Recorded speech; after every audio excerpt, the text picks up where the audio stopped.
Àwọn ẹgbẹ́ ọ̀dọ́ ilẹ̀ Haúsá kan tí wọ́n ń pè ní The Reform Arewa Youth Council of Nigeria RAYCN wọ́n máa ti tú àṣírí àwọn alágbára àti gbajúmọ̀ olóṣèlú tí wọ́n náà múra láti fi ipá gba ìjọba kúrò lọ́wọ́ ààrẹ Bọ́lá Ahmed Tinubu, tó sì jẹ́ wípé àwọn gbajúmọ̀ olóṣèlú bíi gómìnà tẹ́lẹ̀ ní ìpínlẹ̀ Rivers Rotimi Amichi, gómìnà tẹ́lẹ̀ ní ìpínlẹ̀ Sokoto Àtàírù Bafarawa àti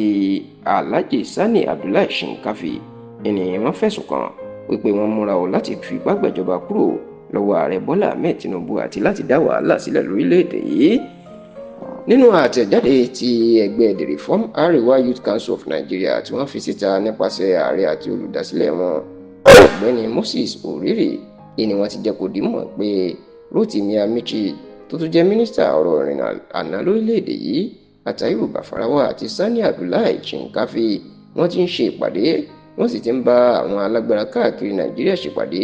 lórí bí wọn yóò ṣe dá ìjọba rú mọ́ Tinubu lọ́wọ́ tí kò fi ní ṣe àṣeyọrí. Àwọn ẹgbẹ́ yìí ti fẹ̀sùn kan àwọn mẹ́tẹ̀ẹ̀ta wípé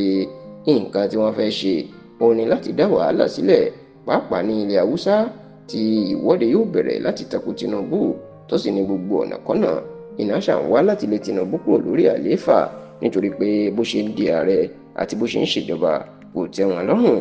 Àwọn ẹgbẹ́ The Reform Arewa Youth Council of Nigeria wá ṣe ìkìlọ̀ fún àwọn mẹ́tẹ̀ẹ̀ta náà pé kí wọ́n ṣọ́ra wọn o, kí wọ́n dúró de àsìkò ètò ìdìbò ọdún 2027 láti lé Tinubu, nítorí pé ohunkóhun tó bá ṣe láti fipá gbàjọba kúrò lọ́wọ́ ẹ̀ kò bá òfin Nàìjíríà mu rárá. Nínú ìròyìn míì, ẹgbẹ́ míì tí wọ́n jẹ́ Joint Action on Democracy JAD àwọn náà máa ti tú àṣírí. Wọ́n ti fi ẹ̀sùn kan àwọn gbajúmọ̀ alágbára Nàìjíríà bíi Alhaji Atiku Abubakar tó jẹ́ igbákejì ààrẹ tẹ́lẹ̀ lórílẹ̀‐èdè yìí, gómìnà àná ní ìpínlẹ̀ Kaduna Malam Nasir El-Rufai, Amichi àti gómìnà tẹ́lẹ̀ ní ìpínlẹ̀ Sokoto ìyẹn Aminu Tambuwa wípé àwọn náà wọ́n máa múra, wọ́n sì ń dìtẹ̀, wọ́n sì ń ṣèpàdé kiri láti fipá gbàjọba kúrò lọ́wọ́ ààrẹ Bọ́lá Ahmed Tinubu. Ẹgbẹ́ Joint Action on Democracy jẹ́ kó di mọ̀ pé àwọn rí àṣírí, wọ́n sì ta àwọn dolóbó wípé àwọn alágbára tá a dárúkọ yìí wọ́n ti ṣe ìpàdé ìkọ̀kọ̀ pẹ̀lú àwọn kan láti ilẹ̀ òkèrè lórí bí wọn yóò ṣe dá Nàìjíríà rú mọ́ Tinubu lórí. Kódà wọ́n láwọn gbọ́ pé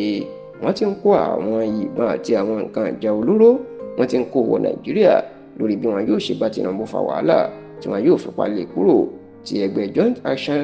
on Democracy tí wọ́n sì ń gba àwọn agbófinró nímọ̀ràn láti ṣe ìwádìí àwọn alágbára tá dárúkọ náà, nítorí tí wọ́n ní orílẹ̀-èdè Nàìjíríà àlàáfíà ló nílò lásìkò yìí, kì í ṣe ogun tàbí ìdìtẹ̀ ìgbàjọba tó lè kó gbogbo ọmọ Nàìjíríà sínú wàhálà ńlá.